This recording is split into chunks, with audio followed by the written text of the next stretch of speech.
पहला कुरिंदी उसका पहला अध्याय उसका 22 से 24 तक वचन पढ़ेंगे। पहला कुरिंदी पहला अध्याय 22 से 24। यहूदी तो चिन्ह चाहते हैं और यूनानी ज्ञान की खोज में है, परंतु हम तो उस क्रूस पर चढ़ाए हुए मसीह का प्रचार करते हैं, जो यहूदियों के लिए ठोकर का कारण और अन्य जातियों के लिए मूर्खता है, परंतु जो बुलाए हुए हैं, क्या यहूदी क्या यूनानी, उनके निकट मसीह परमेश्वर की सामर्थ और परमेश्वर का ज्ञान है। प्रभु को बहुत धन्यवाद देते हैं कि शुरुआत का मंडली में ये भी पवित्र लोग इकट्ठा होते थे, वहाँ का मेन प्रचार क्रूस पर चढ़ाया हुआ प्रभु यीशु मसीह था। क्रूस पर चढ़ाया हुआ प्रभु यीशु मसीह की प्रचार उन दिनों में होता था, धीरे धीरे वो कम हो गया। दूसरा यीशु और दूसरा प्रचार आया, लेकिन सबसे बड़ी बात है कि क्रूस पर चढ़ाया हुआ प्रभु यीशु मसीह की प्रचार इतना बड़ी बात है। मानव जाति के लिए, हमारा उद्धार करने के लिए प्रभु यीशु मसीह ने कितना बड़ा दाम चुकाया, वो बात हमें सूली बताता है। तो सबसे श्रेष्ठ बात है, एक सच्चा भक्त सूली पर चढ़ाया हुआ यीशु मसीह को जानने में और उसका रहस्य, उसका गुप्त बात क्या है, वो जानने की इच्छा में लेता है। वहाँ पर पौलुस कहता है, दुनिया के लोगों की अवस्था वापस एक पड़ेगा। वो यहूदी तो चिन्ह चाहते हैं। यहूदी क्या चाहता? चिन्ह चाहता। आज भी बहुत लोग ऐसे है ना, आज भी बहुत लोग कुछ चिन्ह चमत्कार चाहता है ना, लेकिन पौलुस बोलता है यहूदी चिन्ह चाहता और यूनानी ज्ञान की खोज में है। यूनानी ज्ञान की खोज में है। उनको ज्ञान चाहिए, उनको मतलब ज्ञान की बातें चाहिए, उनको चिन्ह नहीं चलेगा, ज्ञान चाहिए। लेकिन पौलुस बोलता है परंतु हम तो उस क्रूस पर चढ़ाए हुए मसीह का प्रचार करते हैं। देखा, हमारा काम क्या है? क्रूस पर चढ़ाए हुआ मसीह का प्रचार है ना।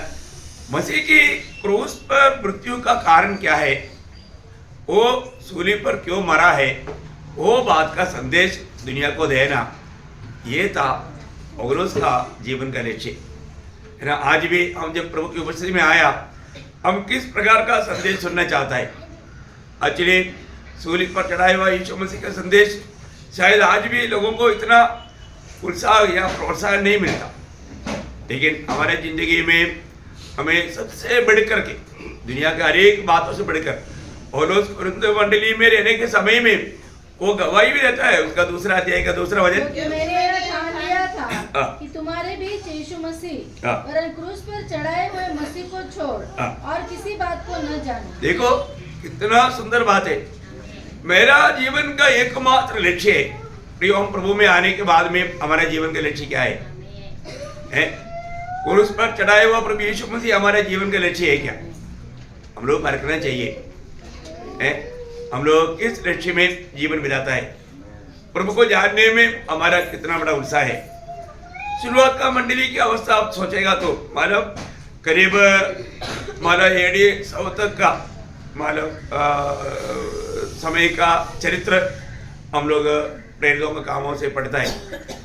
तो उस चरित्र में अगर देखेगा तो उनका प्रचार पूरा, इवन प्रभु यीशु मसीह के जन्म के बारे में भी इतना प्रचार नहीं किया, पर दो यीशु मसीह की मृत्यु और जी उठना, इसका बारे में ज्यादा प्रचार चलते थे है ना। प्रभु यीशु मसीह की मृत्यु और जी उठना, और इतना ही नहीं, वापस भी आएगा, वो बातों का भी वो लोग प्रचार करते थे। तो जब हम प्रेरितों के काम में ये बात को हम देख सकता है, मतलब उसका दूसरा अध्याय का 23-24 वचन पढ़ना। यीशु को जो परमेश्वर की ठहराई हुई योजना और पूर्व ज्ञान के अनुसार पकड़वाया गया, तुमने अधर्मियों के हाथ से क्रूस पर चढ़वा कर मार डाला। देखो, तुमने अधर्मियों के हाथ से क्रूस पर चढ़वा करके मार डाला, परंतु उसी को परमेश्वर ने मृत्यु के बंधनों से छुड़ाकर जिलाया, क्योंकि यह अनोना था कि वह उसके वश में रहता। देखा, मानो प्रभु मारा गया और पिता ने उसको मृतकों से जिलाया। उसका 32 वचन, इस यीशु को परमेश्वर ने जिलाया, इसके हम सब गवाह हैं। देखा, इसका हम सब लोग गवाह हैं। कितना बड़ा सामर्थ की बात है प्रियो, है ना। बहुत ताकत की बात है। उसका तीसरा अध्याय का 14-15 वचन प्रेरित हो, 3 का 14-15। तुमने उस पवित्र और धर्मी का इनकार किया हाँ। और विनती की कि एक हत्यारे को तुम्हारे लिए छोड़ दिया जाए, हाँ।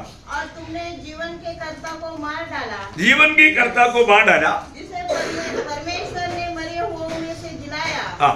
और इस बात के हम गवाह हैं। देखा, इस बात का हम गवाह है। कितना बड़ी बात है। वो लोग जहां जहां पर भी जाते थे, मानव हमारे लिए मर करके जी उड़ा हुआ प्रभु यीशु मसीह का संदेश देते थे। उसका 4 का 10। तो तुम सब और सारे इस्राएली लोग हाँ। जान ले हाँ। कि यीशु मसीह नासरी के नाम से, हाँ। जिसे तुमने क्रूस पर चढ़ाया हाँ। और परमेश्वर ने मरे हुओं में से जिलाया, हाँ। यह मनुष्य तुम्हारे सामने बना चंगा खड़ा है। देखा, इसका चंगाई के कारण है यीशु मसीह मर करके जी उड़ा, उस यीशु मसीह के नाम है, उस प्रभु यीशु मसीह के नाम है। उसका 5 का 30। हमारे बाप दादाओं के परमेश्वर ने हाँ। यीशु को जिलाया, हाँ। जिसे तुमने क्रूस पर लटका कर मार डाला था। देखा, मतलब बार बार इस बात का प्रचार चलते थे कि जिनको तूने मार डाला, पिता ने उसको जिलाया। उसका 10 अध्याय का 39-40 भी पढ़िएगा। हम उन सब कामों के गवाह हैं हाँ। जो उसने यहूदिया के देश और यरूशलेम में भी किए, हाँ। और उन्होंने उसे काट पर लटका कर हाँ। मार डाला। हाँ। उसको परमेश्वर ने तीसरे दिन जलाया, हाँ। और प्रकट भी कर दिया है। बोलने का अर्थ क्या है कि बार बार उन दिनों में जो प्रचार चलते थे, अधिकतर प्रचार किस बात का था? प्रभु यीशु मसीह मृतकों से जी उठा। भैया, ये कितना बड़ी बात है ना? दुनिया में कभी किसी का ऐसा कोई संभव हुआ ही नहीं, और ये बात को बताना बोलेगा तो एक हल्की बात नहीं। इसी बात को लेकर के पौलुस लोगों को मृतकों से जी उठने का जरूरी है और मरने के बाद में एक जीवन है, ये बात का स्थापना करता था। बहुत बड़ी बात है। हर एक बात हमें जीवित आशा देने वाला बात जीवन में है, और जीवन सिर्फ यीशु मसीह में है ना? वो जीवन का दाता है, वो जीवन का स्रोत है।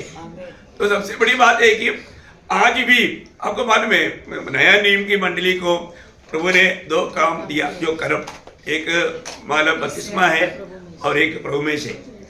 ये दोनों बात प्रभु यीशु मसीह की मृत्यु और जी उठना, जीवन, मानव वापस आना है, ये तीनों बात को बताता है ना? आज जब हम इस पुनरुत्थान का पवित्र दिन में जब एकत्रित हुआ, तो हमको ये मेष बताता है हमारा प्रभु यीशु मसीह हमारे लिए मर गया और गाड़ा गया, तीसरे दिन जी उड़ा और स्वर्ग में चला गया, वो वापस आएगा। क्योंकि आने तक ये मेष हमें करना है। प्रभु आएगा, ये बात का भी एक बहुत बड़ा एक घोषणा है ना? इसमें भाग लेने के टाइम पर हमारा दिल तड़पता है, क्योंकि अभी तक हमारे प्रभु आया नहीं। देखिए, जल्दी से भी हमारे प्रभु आएगा, है ना? इसमें भाग लेने के लिए जो मौका मिला, वो कितना धनी लोग हैं प्रिय, है ना? हमारे लिए, मेरे पापों के लिए प्रभु यीशु मसीह पर विश्वास करके पाप क्षमा पाए वाले कितना धनी लोग हैं, है ना? प्रियो, कालवरी सूली एक छोटा बात नहीं, है ना? ये दुनिया में सब लोग जीने के लिए आया, पर तो यीशु मसीह एक ही व्यक्ति है जो मरने के लिए आया, है ना? हमारे पापों के लिए, हमारे निमित्त है, हमको बचाने के लिए वो मरने के लिए आया। कितना बड़ा प्रेम प्रभु ने हमें सूर्य पर दिया, ये बात को हमें जानना कितना जरूरी बात है। तो मैं आपको बताना चाहता हूँ, ये दुनिया में अभी हमने गीत गाया, क्या गाया था? छोड़ आया। तो यीशु मसीह को क्या मिला? क्रूस मिला। यीशु मसीह ने कौन सा गुनाह किया था? कौन सा बुरा काम किया? किस बात के बदले में प्रभु को क्रूस दिया है? क्योंकि जब मरकोस का सुसमाचार उसका 7 अध्याय का 37 वचन में पढ़ता है, वे बहुत ही आश्चर्य में होकर कहने लगे, उसने जो कुछ किया सब अच्छा किया है। देखा, सब अच्छा किया। फिर कौन सा बात के लिए सूली दिया है? कौन सा बात के लिए सूली दिया प्रियो? आप देखिए, प्रभु का वचन कहता है उसने सब अच्छा किया, सब सही समय में सही प्रकार उन्होंने अच्छा किया। तो अच्छा किया हुआ यीशु मसीह को सूली क्यों दिया? यही तो बात है प्रियो, है ना, हमें बचाने के लिए। आपको मालूम है ना, प्रभु का जीवन को देखो। मैं एक बात आपको बताना चाहता हूँ, हम लोग मसीह लोग कम से कम हमारे लिए आदर्श यीशु मसीह है। हमें उसके मार्ग में चलना है और वही जीवन का मार्ग है। थोड़ा भी हमारा ध्यान प्रभु यीशु मसीह से हट गया तो वो व्यक्ति धोखा खा सकता है, वो व्यक्ति फंस सकता है। तो इसलिए अपने को कितना सावधानी से जीवन बिताना चाहिए। इस छोटा सा जीवन में कैसा प्रभु से कदम मिलाकर कदम में चलना चाहिए। यीशु मसीह के कामों को देख करके मतलब लोग यीशु मसीह को होशाना गाने लगा, है ना, क्योंकि मतलब लाजर को भी मृतकों से जिलाया। ये सब बात हुआ तो दुनिया पीछे यीशु मसीह के पीछे हो लिया। तब वहां पर शास्त्री और याजक लोगों का दिल में बहुत धड़कन उड़ा। अरे जब यूहन्ना के सुसमाचार में वो लोग खुद बोलता है, प्रभु के पीछे चलने वाले लोगों का भीड़ देख करके वो क्या बोलता है, उसका यूहन्ना उसका 12 अध्याय का 19 वचन। तब फरीसियों ने आपस में कहा, सोचो तो सही कि तुमसे कुछ नहीं बन पड़ता। देखो संसार उसके पीछे हो चला। हाँ देखो, बड़े मतलब अभी इतना बड़ा काम हो गया है। मर करके 4 दिन हुआ, लाजर को भी जिलाया, तो दुनिया एकदम यीशु मसीह को होशाना गाने लगा। सब प्रभु के पीछे हो लिया। अभी वो लोग बोला अभी ये रीति में चलते हैं तो काम बिगड़ जाएगा, हमारा कुर्सी सब मतलब निकल जाएगा। ये इसलिए कैसा अभी यीशु मसीह को फंसाओ, यीशु मसीह के कामों में वादा ना हो। देखा कभी भी अच्छा काम चलता है तो उसका खिलाफ विरोधी कोई ना कोई। अभी यहाँ पर किसको इस्तेमाल किया है, और उस समय का सबसे बड़ा मतलब धर्म की पुजारियों को, है ना, मतलब याजकों को, शास्त्री और फरीसियों को, इनको सबको शैतान ने हाथ में लिया और प्रभु यीशु मसीह के पीछे लेगा। उसका कुछ ना कुछ गिनती पाने के लिए ढूंढते रहा, है ना। कई झूठे लोगों को, जैसा इसाबेल ने मतलब नाबोत को फंसाने के लिए बोला, 2 नीच व्यक्तियों को खड़ा करो, उनके खिलाफ में बात करो, और उन्होंने किया और बेचारा नाबोत को 12 लाख के पत्रवा करके मार डाला। पर यहाँ पर यीशु मसीह के खिलाफ में उन लोगों ने कई प्रकार का इंतजाम ढूंढ करके निकाला, लेकिन एक भी मतलब जमा नहीं काम बना नहीं। तो भी उनका दिल में जेलसी देखो है, कितना भयंकर बात है। फिर न्यायी ने भी मतलब न्याय करके उसको मतलब जांच करके देखा, लेकिन उसमें एक भी पाप नहीं निकला। प्रभु का वचन कितना सत्य है। ये दुनिया में सच्चाई में जीने वालों को ये दुनिया सह नहीं सकता, है ना। दुनिया इतना भ्रष्टाचार में डूब गया। आपको मालूम है 5:19 में लिखा है कि सारा संसार उस दुष्ट का अधीन में, वश में है ना। कितना भयंकर बात है। मतलब इसी कारण क्या है कि जो सच्चाई में चलना चाहेंगे उसको जीने नहीं देगा, है ना। अभी आप देखिए प्रभु यीशु मसीह में कोई भी दोष नहीं था। इवन आखिर में प्रभु यीशु मसीह को पकड़वाया गया। यीशु मसीह को पकड़वाने के समय में उससे पहले पतरस बोला था, प्रभु मैं तो सब लोग जाएगा तो भी मैं तेरे साथ रहेगा, है टेंशन नहीं लेना, कम से कम सब जाएगा तो भी मैं तुम्हारे साथ रहेगा। वो भी रुका। अरे प्रभु ने बोला मैं चरवाहों को मारेगा, भेड़ सब इधर उधर हो जाएगा, भविष्यवाणी है। तुम कैसे बना रहेगा? रह सकता है? नहीं रह सकता। देखो प्रभु को पकड़वाने के टाइम पर हम लोग जब मरकोस का सुसमाचार 14 अध्याय का 50 वचन, इस पर सब चेहरे उसे छोड़कर भाग गए। देखा सब चेहरे छोड़कर भाग गए, एक भी नहीं रहा। देखो सब चेहरे छोड़ करके भाग गया। कितना भयंकर बात है भैया। एक बात मैं आपको बताना चाहता हूँ, जीवन का मार्ग सकरा मार्ग है और उसको पाने वाला थोड़े हैं। यह सब आपको मालूम है ना प्रियो। एक सच्चा शिष्य बनकर के जीना ये कोई मानव हल्की बात नहीं। प्रभु हर एक इंडिविजुअल को बुलाता है। ये बुलावा व्यक्तिगत है। इस व्यक्तिगत बुलाहट का गौरव जानना भी। प्रभु हमको व्यक्तिगत रीति में बुलाता है। वो बुलाहट उसके लिए कल भी फास्टिंग पीरियड में एक बात मैंने बताया था, इस संदर्भ में वो थोड़ा बताना पड़ेगा।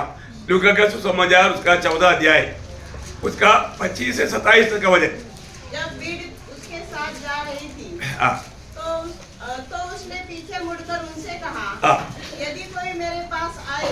बोलने करते यदि कोई मतलब व्यक्तिगत है, यदि कोई मेरे पास आए और अपने पिता और माता और पत्नी और बच्चों और भाइयों और बहनों वरन अपने प्राण को भी अप्रिय न जाने तो वह मेरा चेला नहीं हो सकता। एक बड़ी मतलब एक सबक है प्रिय। अभी आप प्रभु के पीछे आने के लिए चाहते हैं तो पहली बात ये जानना है, आपको अपनी सारे रिश्तों को भी तोड़ना पड़ेगा। सीधी बात, तोड़ना पड़ेगा। अगर आपको उन लोगों को खुश करना है तो आप यीशु मसीह के पीछे नहीं चल सकता। साफ बात है यह उनका बात प्रभु बोलता है।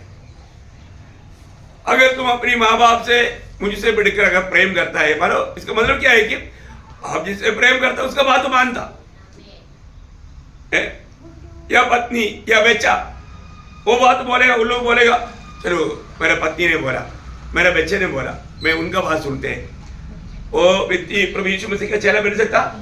नहीं हो सकता, नहीं हो सकता, है ना।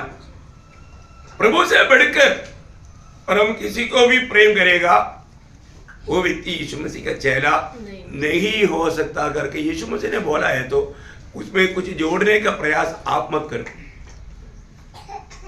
कितना बड़ी बात है।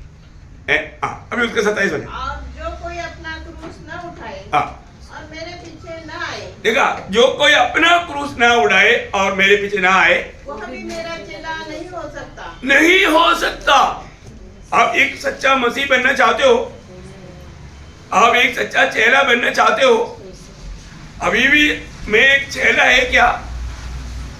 विश्वासी लोग बहुत है पर तो चेले लोग कम है। विश्वासी बनना बहुत आसानी बात है, चेला बनना है तो दाम देना पड़ेगा। और ओरिजिनल मसीह चेले लोग हैं, चेले लोग हैं। आप देखिए यहां पर यीशु मसीह बोलता है अपने आप को इनकार करके अपने सुनी लेना। इसका मतलब प्रियो प्रभु को हर प्रकार प्रभु का इच्छा को जिंदगी में प्रथम स्थान देने के लिए एक व्यक्ति व्यक्तिगत जीवन में अगर तैयार नहीं होता, प्रभु बोला वो मेरा चेला नहीं हो सकता, नहीं हो सकता। अभी उसका 33 हो जाए। इसी रीति से तुम में से जो कोई अपना सब कुछ त्याग न दे वह मेरा चेला नहीं हो सकता। प्रियो यहाँ पर 3 बात यीशु मसीह का चेला बनने का योग्यता का बात है। अभी इसमें कोई भी अपनी तरफ से अपनी दिमाग लड़ करके कुछ काम करेगा तो वो व्यक्ति धोखा खाएगा, साफ बात है। आज भी प्रभु का एक चेला बनकर जीना है तो ये तीनों व्यवस्था पालन करना जरूरी बात है। यहाँ का ये तीनों बात, पहली बात अपनी माँ बाप से बढ़कर, भाई बहन से बढ़कर, बच्चों से बढ़कर, रिश्तेदार से बढ़कर, दोस्तों से बढ़कर और अपनी प्राण से बढ़कर और अपने सारे वो नौकरी हो या कुछ भी हो, इन सारे बातों से बढ़कर परम प्रभु को स्थान प्रथम स्थान नहीं दिया, वो यीशु मसीह का चेला चेला नहीं हो सकता। आपका ओपिनियन में हो सकता है? नहीं। बाइबल में कोई भी जोड़ना नहीं तोड़ना नहीं, प्रभु के वचन में कोई जोड़ना नहीं तोड़ना नहीं, ये प्रभु यीशु मसीह ने स्वयं कहा हुआ बात है। और आपको मालूम है चेलों को ही क्रिस्ती कहता है। इसका मतलब मैं एक ओरिजिनल चेला नहीं है तो मैं अपने आप को क्रिस्ती कहना तक गलत है, क्योंकि मैं क्रिस्ती नहीं, क्योंकि क्रिस्ती करके जो कहता है वो चेलों को कहता है। जब तक मैं एक चेला नहीं बना, और वो ये इंडिविजुअल कॉलिंग है, व्यक्तिगत बुलाहट है। आप देखो वो चेला ये बात कबूल करता है कि प्रभु यीशु मसीह मेरे लिए इस जगत में आकर अपनी पवित्र लोगों मेरे लिए बहाया और मैं आज उस प्रभु यीशु को मेरा प्रभु मानता है। बहुत बड़ी बात है। यीशु मसीह को प्रभु मानने का अर्थ जाना हुआ लोग इस पीढ़ी में बहुत कम है। हमें जानना है प्रिय, सही में जानना, यीशु मसीह मेरा जीवन का सर्वाधिकारी अगर नहीं बना तो हम लोग अपनी बुद्धि में सोचने से बहुत धोखा खाएगा। असलियत जानना चाहिए। इसलिए प्रभु यीशु मसीह का अनेक बातें पवित्र शास्त्र के अनुसार हुआ, पवित्र शास्त्र की अनुसार हुआ ना। पहले कोरिन्थियों का 15 अध्याय का 3-4 वचन। इसी कारण मैंने सबसे पहले तुम्हें वही बात पहुंचा दी जो मुझे पहुंची थी कि पवित्र शास्त्र के वचन के अनुसार। देखो, पवित्र शास्त्र की वचन के अनुसार मेरे और आपके हाथ में आज ये जीवन का वचन प्रभु ने बड़े अनुग्रह से दिया है प्रियो। उसमें जो भी लिखा है सत्य लिखा है, उसमें कोई भी जोड़ना तोड़ना पाप है, वो दोषी ठहरेगा। तो पवित्र शास्त्र के अनुसार यीशु मसीह हमारे पापों के लिए मर गया और गाड़ा गया और पवित्र शास्त्र के अनुसार तीसरे दिन जी भी उठा। देखा प्रियो, ये दुनिया में बहुत से महान लोग हैं, बहुत से महान लोग हैं, पर जो सब मर गया तो मर गया, उधर ही कदम कहानी, कोई मृत्यु के ऊपर विजय नहीं पाया। पर जो हमारे यीशु मसीह ऐसे नहीं, वो एकमात्र व्यक्ति है जो कि मृत्यु के ऊपर विजय पाया, क्योंकि वो ऊपर से आया और ऊपर गया, और वो हम पापियों के लिए आया और हमारा पापों के लिए वो मरा और मृतकों से जी उठा। तो सबसे बड़ी बात, ये दुनिया में कोई भी पापियों के लिए नहीं आया और पापियों के लिए कोई मरा भी नहीं, वो एकमात्र व्यक्ति प्रभु यीशु मसीह है। ये सच्चाई को विश्वास करके मानना कितनी बड़ी बात है। प्रभु ने पवित्र शास्त्र को पूरा किया, जीते जीते भी प्रभु ने बोला था मत्ती के सुसमाचार उसका 5 अध्याय उसका 17 वचन में, मैंने व्यवस्था को हटाने के लिए नहीं, व्यवस्था पूरा करने के लिए आया। प्रियो, व्यवस्था पूरा करके कोई भी धर्मी नहीं बन सकता था, और जो प्रभु यीशु मसीह ने वो व्यवस्था हमारे लिए पूरा किया, कितनी बड़ी बात है। इसलिए यीशु मसीह के बारे में रोमियो 10 अध्याय 4 वचन में लिखा है, यीशु मसीह व्यवस्था का अंत है, यीशु मसीह व्यवस्था का अंत है। आपको मालूम है, यीशु मसीह ने उन सारी व्यवस्था को अंत किया। हमारे यीशु मसीह का हर एक बात, एक एक बात कितना अद्भुत है, कितना अद्भुत है।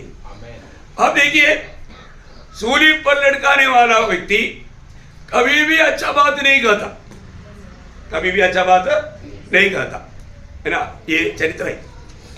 सूली पर चढ़ाने वाला व्यक्ति के वहां पर कोई खड़ा है तो उनको वो हमेशा गालियां देगा, क्योंकि उसकी वेदना दूसरा देखते हुए वो सह नहीं सकता, वो इतना वेदना में जड़ता है। पर जो आपको मालूम होना चाहिए, हमारे प्रभु यीशु मसीह को इतना श्रावित मृत्यु मिला, जबकि 5 अदालत में एक ही दिन में 7 बार न्याय करने के बावजूद भी 7 बार न्यायियों ने गवाही दिया इसमें पाप नहीं। यीशु मसीह कभी पाप किया नहीं, उसमें पाप नहीं था और उसकी स्वभाव में पाप नहीं था, परंतु वो हम पापियों के लिए, वो हमारे लिए मारा गया। वो मरने के समय में जरूर, अरे मैंने कोई अपराध नहीं किया तो भी तुम लोग मुझको सूली की मृत्यु देते हो, ऐसा भी नहीं बोला। ओ क्या है प्रियो, हमारे यीशु मसीह के आदर्श क्या है। यीशु मसीह सूली में 7 शब्द कहा, सिर्फ क्या कहा, 7 शब्द कहा। मैं आपको बताना चाहता हूं, वो 7 शब्द हमारे लिए कितना प्रोत्साहन की बात है, हमारे लिए कितना चेतावनी की बात है। मैं उसको रूटली आपको थोड़ा सा विस्तार से बोलने के लिए टाइम नहीं, एक एक शब्द एक एक घंटे से बोलने से भी खत्म नहीं होता। तो शब्द में वो पहले सूली में होते हुए भी सबसे पहले ये सारे उपद्रव करने वाला सबको प्रभु ने क्षमा किया। आप देखो, पहले सूली में क्षमा दिया जाता। आप देखो है ना, जब लूका उसका 23 अध्याय का 34 वचन में तब यीशु ने कहा, हे पिता, इन्हें क्षमा कर, देखो इन्हें क्षमा कर, क्योंकि ये जानते नहीं हाँ। ये क्या कर रहे हैं। देखिए, ये जानते नहीं है क्या करते हैं। पिता, ओह इतनी वेदना में, इतने संकट में प्रभु को इतना तकलीफ देने वाला, निंदा देने वाला उन लोगों के लिए यीशु मसीह पिता से विनती करता है, पहले दिल से क्षमा किया और पिता से भी क्षमा मांगता है। देखा प्रियो, सूली का प्यार है ना, प्रभु का दिल में सबके प्रति प्यार है। प्रियो, आज एवं प्रभु का हमेश उसमें भाग लेने के लिए आया, हमारे दिल में सबके प्रति प्यार है क्या? किसी के प्रति कोई नफरत कड़वाहट हमारे दिल में है क्या? जरूर परखना प्रियो। इतनी सताने के बाद में, इतनी वेदना सहने के बीच में भी यीशु मसीह के दिल में सबके प्रति प्यार है। वो सबको क्षमा दिया और क्षमा मांगा। दूसरा बात, सूली में क्या हुआ? उद्धार हुआ। सूली में क्या हुआ? उद्धार हुआ। इतनी वेदना के बीच में भी वो जगत का उद्धार करता है। सूली में भी वो उद्धार करने के लिए सामर्थ्यवान है। इसलिए यीशु मसीह के साथ लड़काया गया हुआ एक चोर ने प्रभु से विनती किया, प्रभु जब तू राजा होकर आएगा मुझको भी स्मरण करना। प्रभु ने उसको क्या बोला? लूका उसका 23 का 43 में, उसने उससे कहा, मैं तुझसे सच कहता हूँ कि आज ही तू मेरे साथ स्वर्गलोक में होगा। देखा, प्रभु ने उसका उद्धार किया, प्रभु ने उसको पाप क्षमा दिया, प्रभु ने उसको स्वीकारा। आप देखो प्रियो, है ना, प्रभु हर एक अवस्था में बचाने के लिए सामर्थ्य रखता है ना। अभी हाथ पाँव में कीलों में ठोकी हुई है, उस अवस्था में भी मतलब यीशु मसीह बचाने वाला उद्धार करता है। इतना बड़ी बात है प्रियो, इतना कठोर पापी को भी उसका नाम पुकारने वालों को वो बचाता है, वो बचाता है। कितनी बड़ी बात है ना। तीसरा हम देखते हैं कि यीशु मसीह उस सूली में लटकते वक्त भी अपनी प्रिय चेहरा यूहन्ना और अपनी प्रिय माता मरियम को वो भूला नहीं। उन्होंने एक नया रिश्ता उनका जोड़ दिया। यूहन्ना को एक नया माँ को दिया और माँ को एक नया बेटा को दिया। उन्होंने वहां पर अपने जिम्मेवारियों को निभाते हुए यीशु मसीह मरियम और यूहन्ना से ये कहता है, मानव यूहन्ना के सुसमाचार उसका 19 अध्याय उसका 26-27 वचन। जब यीशु ने अपने माता और उस चेले को जिससे वह प्रेम रखता था पास खड़े देखा तो अपनी माता से कहा, हे नारी देख, देख मैं तेरी नारी, ये देख, यह तेरा पुत्र है, ये तेरा पुत्र, तेरे लिए एक नया पुत्र, तो तुझे प्यार करेगा, तेरा मानव पालन पोषण करेगा, ये तेरा पुत्र है। तब उसने चेले से कहा, यूहन्ना से कहा, यह तेरी माता है, ये तेरा माता है। देखो कितनी बड़ी बात है प्रियो, है ना। सूली में उस वेदना में रहने के समय में भी प्रभु अपना जिम्मेवारी समझ करके उसको भी पूरा करने के लिए समय वक्त निकाला। बहुत बड़ी बात है, बहुत बड़ी बात है। ये सारी बात दुनिया की प्रति हो गया, तब हो गया, सब हो गया, ये सब स्वर्ग का पिता का नजर में सब हो गया, सब हो गया। तो क्या हो गया? सारा दुनिया का सारा पाप यीशु पर ला दिया। देखो बहुत बड़ी बात है? हम सब का, जब दूसरा कुरिन्थी 5 अध्याय के 21 वचन में लिखा है, जो पाप के लिए अज्ञात था उसको परमेश्वर ने हमारे लिए पाप ठहराया, हमारे लिए ये बात है ना। उसी को जो पाप के लिए अज्ञात था, इसमें पाप नहीं था, इसने पाप कभी किया नहीं, उसी को हमारे लिए पाप ठहराया। क्या किया? पाप ठहराया। प्रियो, उसको पाप ठहराया तो क्या हो गया? सारे आदम में पीढ़ी का बोले का मतलब अभी तक जो जन्मा और जो आगे जन्म होने वाला है, उन सारे पाप प्रभु यीशु मसीह पर लाया। मानव कितनो पाप कर सकता है, वो सारे पाप प्रभु यीशु मसीह पर लाया। तब पिता ने देखा अभी ये भयंकर पापी है। कौन है? भयंकर पापी है। तब सूली पर क्या हुआ? अभी तक पिता साथ रहा, भयंकर पाप मानव उस पर लगाया गया, सारे पाप उस पर लाया गया, पिता हाथ छोड़ दिया। यहां पर पाप है, वहां पर प्रभु नहीं देता, पिता ने हाथ छोड़ दिया। उस समय में प्रभु यीशु मसीह चिल्ला चिल्ला कर कहा। ये मेरे पर- देखिए वो है 4वां शब्द। क्या बोलता है वो? जब मरकुस उसका 15 अध्याय का 34 वचन, मरकुस उसका 15 अध्याय का 34। तीसरे पहर यीशु ने बड़े शब्द से पुकार कर कहा, बड़े शब्द से पुकार कर कहा, एलोही एलोही हाँ। लमा शतबनी, हाँ। जिसका अर्थ यह है, हाँ। हे मेरे परमेश्वर, हाँ। हे मेरे परमेश्वर, हाँ। तूने मुझे क्यों छोड़ दिया। अब इससे पहले क्या बोलता था? ये पिता पिता। इन्हें क्षमा कर, ये पिता इन्हें क्षमा कर। लेकिन अभी क्या हो गया? पिता ने छोड़ दिया। वो सारे पापियों का पाप अपने ऊपर वो मतलब लगाया गया। देखिए है, आप सोचो, अभी यहाँ पर पिता ने भी हाथ छोड़ दिया, हमारे स्थान यीशु मसीह ने लिया, मेरे लिए आपके लिए। प्रियो, वो बात को थोड़ा आत्मा में अगर जानेगा तो कितना भयंकर प्रेम है प्रियो, है ना।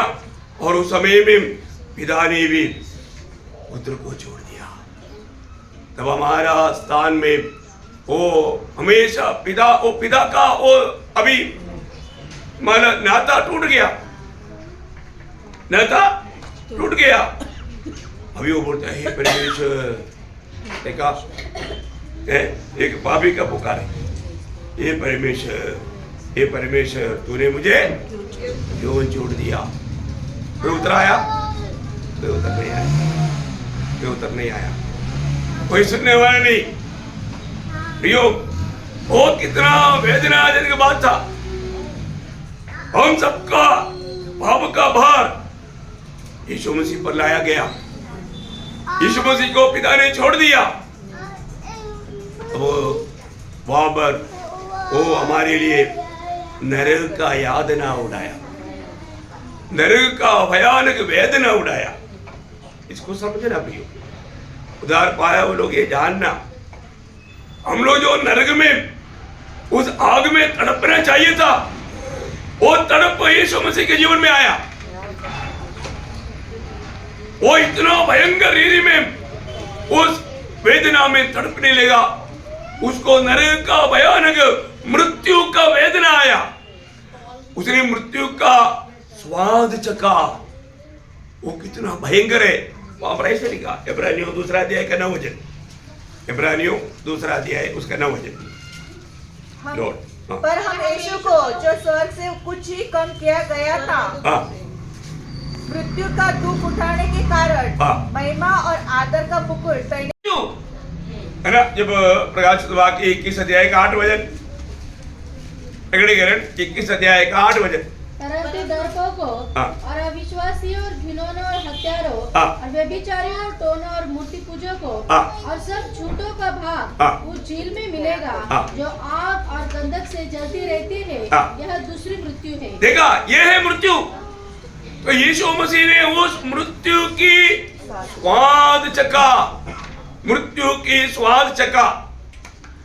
एक प्रकार बोलेगा तो यीशु मसीह ने जो बताया, वो जो धनवान व्यक्ति, वो धनवान व्यक्ति लूका उसका 16 अध्याय का 24 वचन, लूका उसका 16 अध्याय का 24 वचन। तब उसने पुकार कर कहा, हे पिता अब्राहम, मुझ पर दया कर, दया करके लाजरस को भेज दे, ताकि वह अपनी उंगली का सिरा पानी में भिगोकर मेरे जीभ को ठंडा करे, क्योंकि मैं यहाँ ज्वाला में तड़प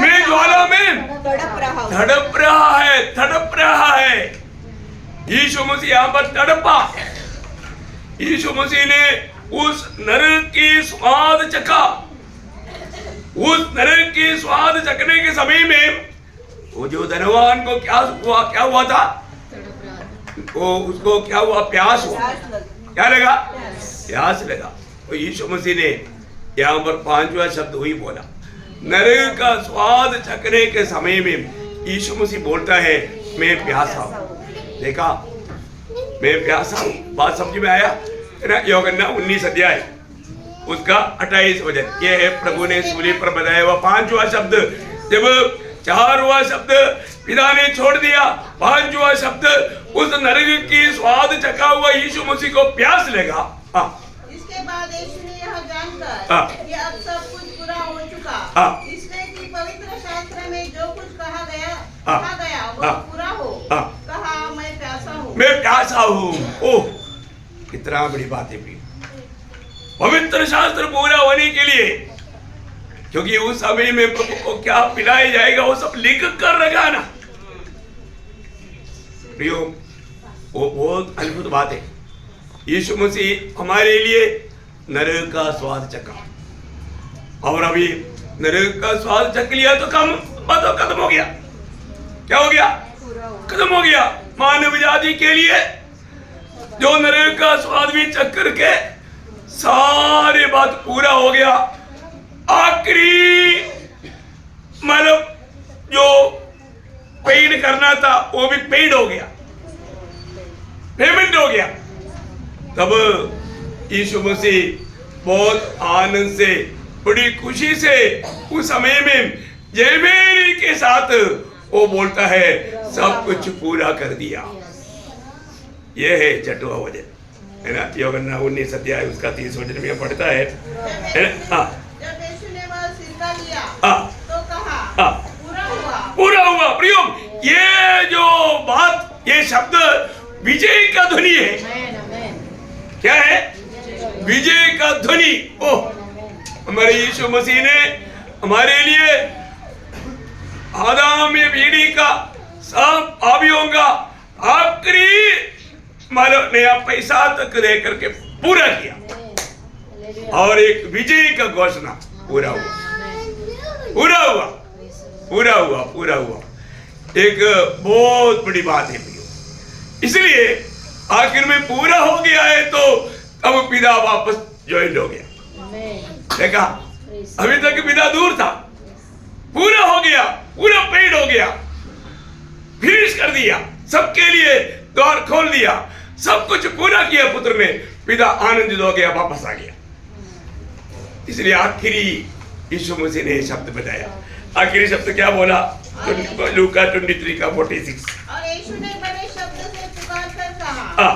हे पिता, मैं अपनी आत्मा तेरे हाथ में सौंपता हूँ। देखा, अभी क्या बोला? हे पिता। बीच में क्या बोला? देखा, परमेश्वर। लेकिन अभी पिता आ गया, पिता आ गया। प्रियो, यहाँ पर बड़े संतुष्टि के साथ, बड़े सैटिस्फैक्शन के साथ यीशु मसीह बोलता है, मैं मेरी आत्मा तेरे हाथ में सौंपता हूँ। देखा, अभी पिता मेरी आत्मा तेरे हाथ में सौंपता हूँ, और अपना प्राण छोड़ दिया। कितना बड़ी बात है प्रियो। हमें जब भी इस मेज के पास जब आता है उस समय में हमें याद करना है, मुझे उस शैतान का बेटे का पद से, उस पापी लेवल से मुझे एक परमेश्वर का बेटा कहलाने के लिए, एक पवित्र जन कहलाने के लिए मेरे यीशु मसीह ने मेरे लिए कितना बड़ा दाम दिया, कितना बड़ा दाम चुकाया। ये बात को जानना बहुत ही जरूरी बात है, बहुत ही जरूरी बात है। हमें मिला हुआ ये उद्धार ये छोटा नहीं प्रियो। इब्रानियों 2:3-4 में लिखा है, इतना बड़ा उद्धार, कितना बड़ा है हम लोग बयान नहीं कर सकता, हम लोग उसका साइज नहीं वर्णन कर सकता। इतना बड़ा उद्धार आज भी मुझे सुनने वालों में कोई भी अगर इस उद्धार से वंचित है तो, इस उद्धार से दूर है तो, आज भी आपके लिए बुलाहट है। प्रभु यीशु मसीह ने आपका पाप की सजा वो स्वयं उठाया प्रियो। आज आपको सिर्फ प्रभु यीशु मसीह पर विश्वास करना है। प्रभु यीशु मसीह मुझे पापी के लिए मरा, प्रभु यीशु मसीह की पवित्र लहू मुझे पापी के लिए बहाया। ये सच्चाई पर यदि आप विश्वास करोगे, इसी क्षण आपको भी पाप क्षमा का अनुभव पाकर परमेश्वर का बेटा बनकर एक सच्चा जीवन बिता सकता है। अपने जीवन को परखो, क्या मैंने मेरे जीवन में प्रभु यीशु मसीह को ग्रहण करके ये उद्धार पाया क्या, ये नया जन्म पाया क्या? ये बात को परखो। वचनों के द्वारा सबको आशीष दे, प्रभु को महिमा मिले।